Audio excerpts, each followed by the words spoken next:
मेरे पापा को लगा कि मैं पेट से हूँ। बदनामी के डर से पापा ने मेरी शादी नौकर से करवा दी। मैं बेकसूर थी, पर जब शादी के 6 महीने बाद ही मुझे बच्चा पैदा हुआ तो बच्चे को देखकर मेरे होश उड़ गए, क्योंकि यह बच्चा तो मेरे। मैं थकी हारी कॉलेज से आई तो घर पर पापा को देखकर हैरान थी, क्योंकि पापा तो इस वक्त ऑफिस में रहते थे। आज भरी दोपहर में घर कैसे चले आए? गर्मी और पसीने की वजह से मेरी हालत बहुत खराब थी। पापा ने मुझे गहरी नजर से देखा, जैसे कि वो मेरे अंदर कुछ झांकना चाहते हो, और मुझे देखते ही बहुत अजीब लफ्जों में पूछने लगे, मानसी, आज तुम्हें कॉलेज से आने में इतनी देर क्यों हो गई? पापा की बातों से मैं हैरान परेशान उनके सामने बैठ गई और बताने लगी कि आज कॉलेज में एक्स्ट्रा क्लासेस थे, इसलिए मुझे घर आने में देर हो गई। पापा ने सर से पांव तक मेरी तरफ देखा और कहने लगे, बस इतनी सी बात है। मुझे उनका यह पूछने का अंदाज बिल्कुल अच्छा नहीं लगा, पर यह कोई नई बात नहीं थी। काफी सालों से मैं उनके इस रवैया से परेशान थी। पापा को मेरी बातों पर बहुत कम ही यकीन होता था। वो इस तरह सवाल करते जैसे मैं उनसे कुछ छुपा रही हूँ। मैंने कहा, हाँ पापा, बस इतनी सी बात थी। आखिर क्या बात हो सकती है? ड्राइवर मेरे साथ होता है, आप चाहे तो उससे भी पूछ सकते हैं। मुझे कॉलेज ले जाने और लाने वाला ड्राइवर 24 से 25 साल का जवान लड़का था। उसका नाम आलोक था, लेकिन पापा को उस पर बहुत ज्यादा भरोसा था। इससे पहले उसका बाप हमारे यहाँ नौकरी करता था। वो लोग बहुत शरीफ लोग थे। जब से मैंने कॉलेज आना जाना शुरू किया, आलोक ही मुझे ले आने और ले जाने की जिम्मेदारी उठा रहा था। इतना यकीन दिलाने के बाद पापा को किसी तरह मेरी बातों पर भरोसा हुआ। उन्होंने कहा, ठीक है, कमरे में जाओ और फ्रेश हो जाओ, फिर साथ बैठकर खाना खाते हैं। मुझे अपने पापा का यह अंदाज बिल्कुल अच्छा नहीं लगा। कहने को तो वो मेरे बाप थे, पर प्यार करना तो बहुत दूर की बात। वह मेरे साथ बहुत सख्ती से पेश आते। मेरी हर छोटी से छोटी हरकत पर उनकी नजर होती थी। रात में वो कई बार मेरे कमरे का चक्कर लगाते। पता नहीं क्यों पापा को मुझ पर भरोसा नहीं था। जब मेरा गुस्सा थोड़ा ठंडा हुआ तो मैं फ्रेश होकर बाहर खाना खाने डाइनिंग टेबल पर आकर बैठ गई। पापा बार बार मेरी तरफ देख रहे थे, जैसे लगता था वो मुझसे कुछ कहना चाहते हैं। मैंने कई बार उनसे पूछा भी कि आखिर क्या बात है, पर उन्होंने मेरी बातों का कोई जवाब नहीं दिया। जब से माँ इस दुनिया से गई थी, पापा ने ही मुझे पाल पोस कर बड़ा किया था। माँ की मौत के वक्त मेरी उम्र लगभग 10 साल की थी, पर अब मेरी उम्र 17 साल हो गई थी। पापा हर वक्त मेरे साथ सख्ती से पेश आते। उनके इस रवैया से मैं अपने ही घर में घुटन महसूस करती। कॉलेज में मेरी एक दोस्त थी, श्वेता, उससे मेरी गहरी दोस्ती थी। कभी कभार मैं श्वेता के घर चली जाती। श्वेता का एक भाई था, आशुतोष। जब मैं श्वेता के घर जाती, आशुतोष भी हम लोगों से बातें करने लगता। कभी कभी आशुतोष श्वेता को कॉलेज छोड़ने आता। आशुतोष की बातों से लगता कि वो मुझे पसंद करता है। वह एक अच्छा लड़का था, लेकिन पापा के खौफ से मैं कोशिश करती उससे दूर दूर ही रहूं। लेकिन एक दिन मेरी बदकिस्मती आशुतोष के साथ बात करते देख गुस्से में पापा ने मुझे गाड़ी में बिठाया और अपने साथ घर लेकर चले आए। उस दिन से पापा ने मेरा कॉलेज आना जाना बंद करवा दिया। उन्हें शक था कि आशुतोष के साथ मेरा रिश्ता है। मैंने पापा को लाख समझाने की कोशिश की, पर पापा ने मेरी एक न सुनी और गुस्से में मुझसे कहने लगे, मैं अपनी इज्जत को दांव पर लगते नहीं देख सकता। तुमने मेरे भरोसे को तोड़ा है। तुम्हारी माँ के गुजरने के बाद मैंने हर दिन तुम्हारी फिक्र में गुजारा है। इतनी पाबंदियों के बाद तुमने आज मेरे मुंह पर कालिफ लगा दी। पापा के इस बात ने मुझे अंदर से झकझोर कर रख दिया था। मेरा रोना धोना कुछ काम नहीं आया और बिना किसी गुनाह के मेरी पढ़ाई बीच में ही अधूरी रह गई। जबकि आशुतोष के साथ मेरा ऐसा कोई रिश्ता नहीं था कि पापा के सामने मुझे शर्मिंदा होना पड़ता या पापा की इज्जत पर कोई आंच आती। मैं घर में बंद होकर रह गई थी और हर वक्त खामोशी से अपने कमरे में पड़ी रहती। हमारे घर में पैसे रुपए की कोई कमी नहीं थी, पर एक आजादी थी जिसके लिए मैं तरस रही थी। मेरे पापा को ही जब मेरे ऊपर भरोसा नहीं था, तो मैं गैरों से क्या उम्मीद रखती। दिन मेरे पापा के दोस्त प्रमोद अंकल, जो कि मेरे पापा के बिजनेस पार्टनर भी थे, हमारे घर आए। वह आते ही मेरी पढ़ाई के बारे में मुझसे पूछने लगे। मैंने रोते हुए उन्हें सारी बात बता दी। वह पापा के पुराने दोस्त थे, अक्सर ही हमारे घर आ जाया करते थे, इसलिए मुझे उनसे कोई झिझक नहीं थी।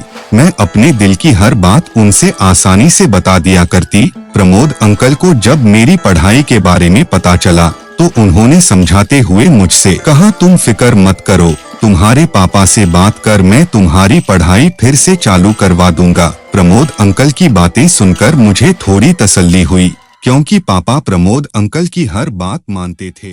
प्रमोद अंकल किसी दिन पापा से यह बात कहते। इससे पहले मेरी जिंदगी ने एक और नया मोड़ लिया। एक दिन रात के वक्त मैं गहरी नींद में सोई हुई थी कि पापा अचानक मेरे कमरे में आए तो मेरे मोबाइल की घंटी बज रही थी। तो पापा ने मेरे मोबाइल को उठाया तो फोन पर आशुतोष था। उसने मुझसे यह पूछताछ के लिए फोन किया था कि उसे पता चला है कि उसकी वजह से मेरी पढ़ाई बंद करवा दी गई है। यह बात मेरी सहेली श्वेता से उसे अभी अभी पता चली तो उसे बुरा लगा और उसने फौरन फोन कर लिया। लेकिन पापा ने उस फोन का भी गलत मतलब निकाल लिया। उन्हें लगा था कि मेरा आशुतोष के साथ वाकई में कोई गहरा रिश्ता है। उस रात से पापा ने मेरा मोबाइल फोन छीन लिया और मुझे कमरे से बाहर निकलने तक मना कर दिया। यह सब होने के बाद मैं सारा वक्त कमरे में बंद रहती। कभी कभार प्रमोद अंकल आते तो मुझसे मेरे कमरे में मिलने चले आते। वह मुझे समझाते हुए कहते, बस कुछ दिन इंतजार कर लो, मैं तुम्हारे पापा को तुम्हारी पढ़ाई के लिए मना लूंगा। अभी इन सब बातों को 2 दिन भी नहीं गुजरे थे।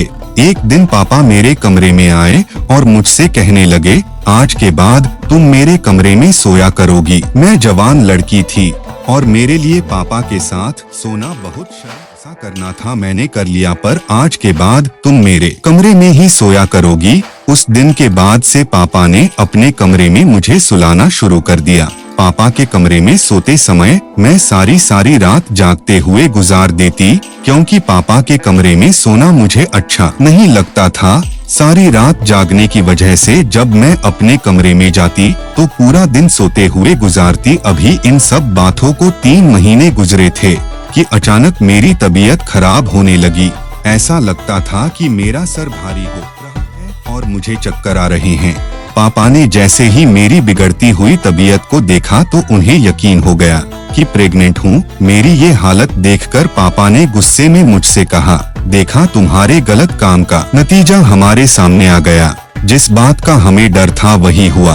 तुम उस लड़के से फोन पर बातें ही नहीं करती थी, बल्कि हमारे खानदान की इज्जत मिट्टी में मिला दी। अब हम कहीं मुंह दिखाने के काबिल नहीं बचे। पापा की यह बातें सुनकर मेरे सर पर आसमान गिर गया। पापा बदनामी के डर से ना तो मुझे अस्पताल ले जाना चाहते थे और ना ही मेरे किसी भी बातों पर यकीन कर रहे थे।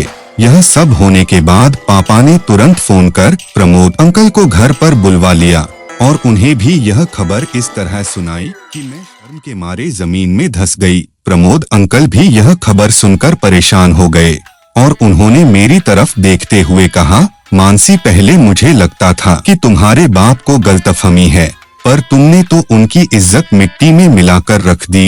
एक बार भी अपने बाप के बारे में नहीं सोचा। प्रमोद अंकल ने मेरे पापा को मशवरा दिया कि अगर तुम्हें लगता है कि तुम्हारी बेटी ने वाकई में गलत काम किया है तो तुम रातों रात इसकी शादी करवा दो, ताकि इस बच्चे को पिता का नाम मिल जाए और यह बात ढकी छुपी रह जा और तुम बदनामी से बच जाओ। मुझे प्रमोद अंकल से इस तरह की उम्मीद नहीं थी। मुझे लगता था कि शायद वह मेरी बातों को समझेंगे। पापा और प्रमोद अंकल अभी यह साफ बातें कर ही रहे थे, तभी आलोक उन दोनों के लिए चाय बनाकर ले आया। आलोक को सामने देखते ही पापा ने अचानक उससे पूछ लिया कि क्या तुम मानसी से शादी करोगे। पापा की यह बात सुनकर मैं सदमे में आ गई कि पापा कैसे मेरी शादी एक नौकर से करवा सकते थे, जबकि मैंने कोई गुनाह भी नहीं किया था और ना ही मैं प्रेग्नेंट थी। आलोक ने मेरी तरफ देखकर हकलाते हुए बोला, साहब, आप यह कैसी बातें कर रहे हैं? मैं मानसी मेम से शादी कैसे कर सकता हूँ? पापा ने आलोक को समझाते हुए कहा कि अगर तुम शादी करेगा तो उसकी पूरी जिंदगी बदल देंगे, बल्कि उसके माँ बाप की सारी जरूरतें भी पूरी करवा देंगे। पापा के इतना समझाने के बाद आलोक मुझसे शादी करने को तैयार हो गया और अगले एक महीने में मेरी शादी आलोक से करवा दी गई। मैं चाहकर भी इस शादी को मना नहीं कर पाई और ना चाहते हुए भी आलोक से शादी कर ली। पापा ने आलोक को गिफ्ट में एक फ्लैट दिया। शादी होने के बाद आलोक मुझे उसी फ्लैट में लेकर आया। आलोक को मैंने अपना पति होने का हक नहीं दिया था। हम और आलोक अलग अलग कमरे में रहते थे। मैं उससे जरूरत की बातें करती और अपने कमरे में बंद हो जाती। आलोक को मुझसे कोई शिकायत नहीं थी। वो हर वक्त मुझे खुश रखने की कोशिश में लगा रहता। हमारी शादी को 2 महीने गुजरे कि धीरे धीरे करके मेरी तबीयत खराब होने लगी और मेरा पेट बताने लगा कि मैं पेट से हूँ।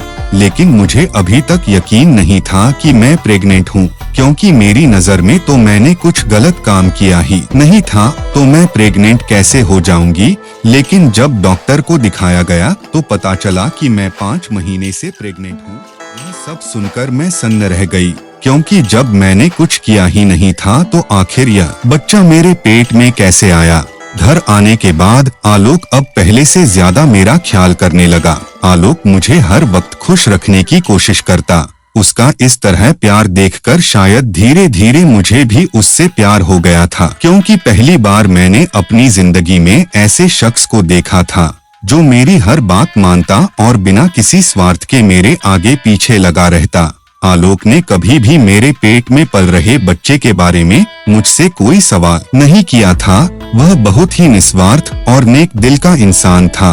जब से मुझे पता चला था कि मैं 5 महीने पेट से हूँ, तब से मेरे दिल में कहीं ना कहीं यह बात थी कि मेरे साथ जो कुछ भी हुआ है। हॉस्पिटल जाने के बाद पता चला कि डिलीवरी का वक्त आ गया है। कुछ वक्त के इंतजार के बाद मैंने एक बेटे को जन्म दिया। डॉक्टर ने बच्चा दिखाने की कोशिश की तो मैंने मुंह फेर लिया। मैं उस बच्चे को देखना भी नहीं चाहती थी, जिसकी वजह से मेरी पूरी जिंदगी बर्बाद हो गई थी।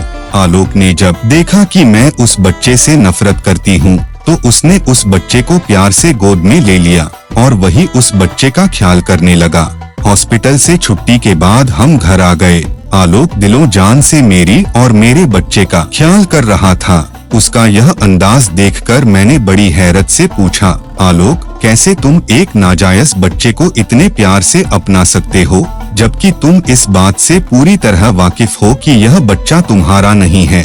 मेरी बात सुनकर आलोक कुछ देर के लिए खामोश हो गया और फिर कहने लगा, मानसी, मैं आपसे बहुत प्यार करता हूँ। आपसे जुड़ी हर चीज मुझे बहुत प्यारी है। यह बच्चा आपने पैदा किया है, इससे मुझे उतना ही प्यार है जितना कि आपसे। उसके मुंह से अपने प्यार का इस तरह इजहार सुनकर मैं दंग रह गई। बच्चे को पैदा हुए महीना होने वाला था, लेकिन अब तक मैंने बच्चे को गोद में नहीं उठाया था।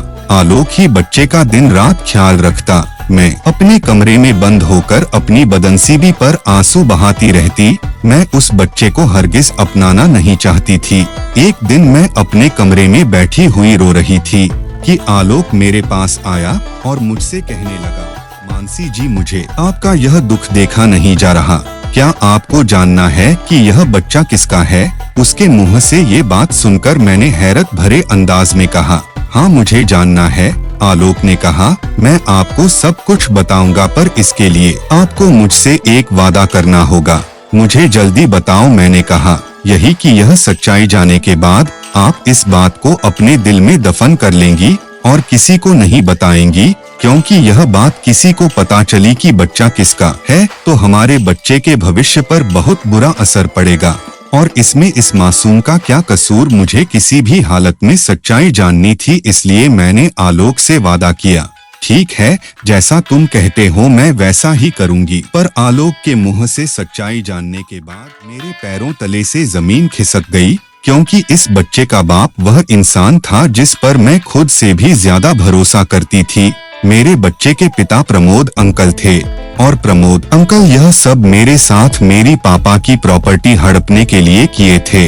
प्रमोद अंकल शुरू से ही मेरे पापा को मेरे प्रति भड़काते थे, इसीलिए मेरे पापा मेरे ऊपर भरोसा नहीं करते थे। आलोक ने बताया कि एक दिन प्रमोद घर पर आया तो आलोक के सिवा घर पर कोई नहीं था। शायद उस दिन मेरे सर में बहुत तेज दर्द था और मैंने आलोक से चाय बनाने को कहा था। तभी अचानक प्रमोद आया और आलोक को किचन में चाय बनाता हुआ देख आलोक पूछने लगा, किसके लिए चाय बना रहे हो? जब उसे पता चला कि आलोक मेरे लिए चाय बना रहा है तो उसने किसी बहाने से आलोक को जरूरी काम के लिए बाहर भेज दिया और बोला, तुम जाओ, मानसी को चाय मैं दे दूंगा। आलोक ने जब यह बात मुझे बताई तो मुझे याद आया कि एक दिन प्रमोद ही मेरे लिए चाय लेकर आया था। मुझे क्या पता था कि पिता समान होने के बावजूद वह मेरे साथ ऐसा करेगा। मैंने बेझिझक उसके हाथ से चाय लेकर पी ली थी और चाय पीते ही मुझे नींद आ गई थी। नींद नहीं बल्कि मैं बेहोश हो गई थी। आलोक ने बताया कि उसे पता नहीं क्यों कुछ अनहोनी का अंदेशा हो गया था, इसीलिए काम निपटा कर घर जल्दी आया। पर जब तक मैं आया तब तक प्रमोद काम कर चुका था और आपके कमरे से निकलते हुए अपने शर्ट की बटन बंद करता हुआ अपने घर चला गया। तब से मैं प्रमोद और आपके पापा की बातों पर ध्यान देने लगा। ज्यादातर प्रमोद आपके बारे में आपके पापा को भड़काता। मैं चाहता तो यह सारी बातें आपसे और आपके पापा से बता सकता था, लेकिन मुझे पता था कि मुझ जैसे नौकर की बातों पर कौन भरोसा करेगा।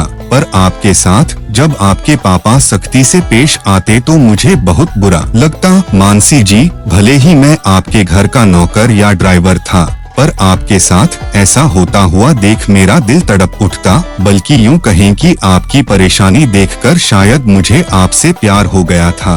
और इसीलिए जब उस दिन आपके पापा अभी यही सब बातें कर रहे थे, तभी मेरा बेटा जो गहरी नींद में सोया हुआ था उसकी आंखें खुल गई और वह रोने लगा। आलोक ने जबरदस्ती बच्चे को मेरी गोद में डाल दिया तो ममता से मेरा दिल तड़प उठा और मैंने उसे सीने से लगा लिया और फूट फूट कर रोने लगी। मैंने आलोक से कहा, आलोक, जैसे मैंने तुमसे वादा किया कि मैं यह बात किसी को डोट नहीं बताऊंगी, वैसे ही तुम भी मुझसे एक वादा करो कि प्रमोद की यह घिनौनी करतूत तुम मेरे पापा को बताओगे, ताकि उन्हें भी तो पता चले कि उनकी बेटी के साथ गलत करने वाला कौन है। और आज तक जो वह मेरे ऊपर शक करते आ रहे थे, उनकी बेटी गलत नहीं है, बल्कि उनका सबसे करीबी दोस्त गलत है, जिस पर वह खुद से भी ज्यादा भरोसा करते थे। आलोक ने कहा, पर यह बात आपके पापा किसी को बता दिए तो? मैंने आलोक से कहा, पापा यह बात किसी को नहीं बताएंगे, मैं पापा को समझा लूंगी, अपने लिए ना सही अपने बच्चे के लिए। बस यह बात मैं उन्हें इसलिए बताना चाहती हूँ कि उन्हें भी सच्चाई का पता चले। आलोक ने उसी वक्त फोन करके पापा को बुलाया और सारी सच्चाई बताई। पापा को जब यह बात पता चली तो वह मेरे सामने हाथ जोड़कर फूट फूट कर रोने लगे और कहने लगे, मानसी मुझे माफ कर दो, मैंने अपनी बेटी पर भरोसा न करके बहुत गलत किया और अगर इस बच्चे की